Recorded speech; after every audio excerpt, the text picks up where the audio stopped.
The stars spilled across the viewport like a frozen ocean, their pale light glinting off the hull of the ardent Venture. Commander Elias Mercer stood with his hands clasped behind his back, shoulders squared in a posture that was more habit than pride. Out here, on the bleeding edge of explored space, discipline was the only armor against the creeping silence. His crew was small, barely 50 men and women, but every one of them carried the weight of 1,000 unseen eyes, for humanity's colonies relied on these survey runs to push the frontier forward. Dr. Lyra Vance broke the hush with the rustle of her data slate, her voice quick with the crisp efficiency of someone who rarely hesitated. "Commander, I've isolated the signal again. It's not a natural emission, definitely artificial, structured but distorted." Her dark hair fell loose from its tie, and she absently tucked it back as though the motion might help her think clearer. Mercer tilted his head toward the console, where her analysis bloomed in layered spectrograms. Jagged spikes of sound, stretched thin, pulsed across the display like a dying heartbeat. "Range," he asked. 45,000 kilometers. Origin point.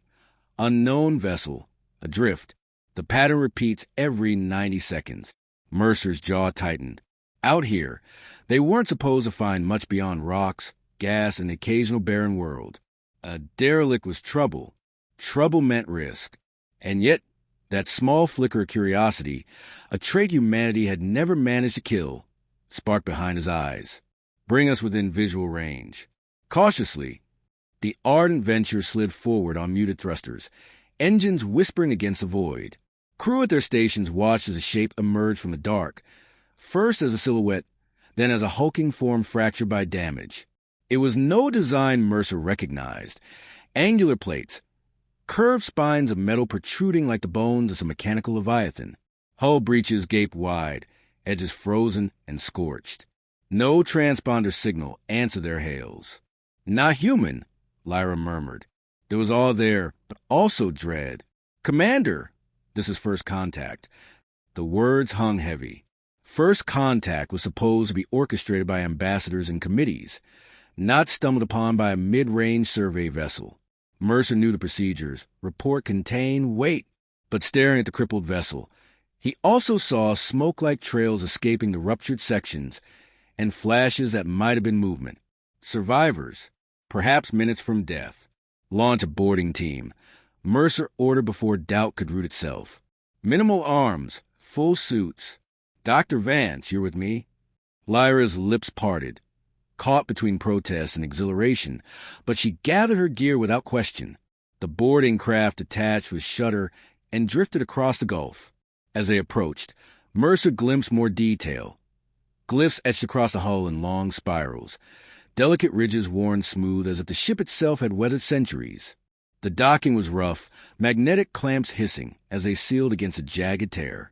Inside, the alien vessel breathed cold. Lights flickered in ghostly hues of violet and silver, shadows stretching across corridors that curved in disorienting arcs. Air was thin but present, metallic, tinged with something floral and acrid. Mercer's helmet filtered it down to data, oxygen-compatible, though barely. Figures stirred in the gloom. They were taller than humans, limbs slender as reeds, skin translucent enough to reveal a faint shimmer of vessels beneath. Eyes like molten amber fixed on the intruders with a fragile terror of cornered prey. They spoke in tones like wind through chimes, incomprehensible. Lyra stepped forward, lifting her hands in a universal gesture of peace. Her voice trembled but held steady. "We're here to help. Can you understand me?"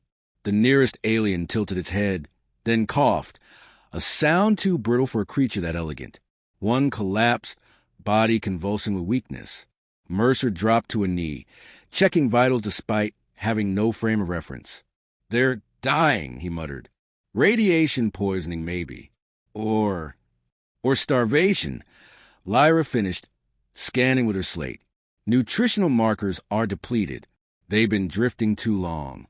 One alien rasped a sound, then traced something with trembling fingers against the deck. Shapes, jagged spirals repeating like the glyphs outside. A warning, maybe. Lyra's eyes widened as translation algorithms flickered. They're saying fleeing, pursued, consumed. Mercer's throat tightened. He knew what desperation sounded like. no matter the tongue. The survivors were running from something vast enough to break them, advanced enough to rip apart their ship. And now, humanity was on its trail. "Commander," Lyra whispered, "if they're right, whatever did this might still be nearby." He felt the crew waiting on his word, both in the shuttle and back on the Ardent Venture. Retreat would be safest. Cut losses. Vanish into the dark. But the image of those frail bodies, bones showing beneath translucent skin, clawed at him. Humanity had clawed its way out of extinction too many times to ignore suffering. Mercer rose, meeting the wide, fearful eyes of the alien before him. "We're not leaving you here," he said, voice resolute though he knew they could not understand. Then to his crew, "Get them aboard. Fast." As the boarding team hurried to carry the fragile survivors, a low tremor quivered through the alien hull, faint but unmistakable, like the rumble of distant thunder in a dead sky. The survivors whimpered, clutching at their rescuers, amber eyes brimming with fresh terror. Lyra shot Mercer a look that needed no words. The enemy was real, and they had just painted humanity into its shadow. The shuttle detached with its cargo of the fragile and the unknown, pulling free from the broken ship. Through the viewport, Mercer watched the alien vessel drift, a carcass adrift in an endless ocean. He thought of the shapes the alien had traced, the word Lyra had translated. Consumed. Something was out there, vast enough to drive civilizations to ruin. And now, with the weight of frightened eyes on his crew, Elias Mercer felt the first threads of a responsibility that reached far beyond Earth. The stars had never felt closer or more dangerous. This is Section 1.